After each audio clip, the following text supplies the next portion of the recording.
এই জীবনে যতটুকু দুঃখ আমি পেয়েছি, সত্যি বলছি, তার এক বিন্দুও বহন করার শক্তি আমার ছিল না। কখনো চাইলেই কাঁদতে পারিনি, কখনো কারো কাঁধে মাথা রেখে বলতে পারিনি আমি ভালো নেই। তাই নিজের ভেতরেই সব জমিয়েছি, হাসি মুখের আড়ালে, নীরবতার গভীরে। মানুষ ভাবে আমি শক্ত, আমি নির্লিপ্ত, আমি সব পারি, অথচ জানে না ভেতরে ভেতরে আমি কতবার ভেঙেছি। একা রাতে বালিশ ভিজিয়েছি, চোখের জল দিয়ে গোপনে যুদ্ধ চালিয়ে গেছি। আমি নিজেকে এতবার জোড়া লাগিয়েছি যে এখন নিজের আসল রূপটাই ভুলে গেছি। কখনো ভেবেছি হয়তো এই দুঃখগুলো সামলে নিতে পারবো, হয়তো সময় ঠিক করে দেবে সবকিছু।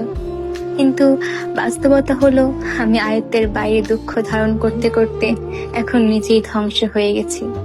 এখন মনে হয় আমি আর আমি নেই, আমি কেবল এক ভাঙা মানুষ যার ভেতরে অনেক কথা জমে আছে, কিন্তু শোনার কেউ নেই।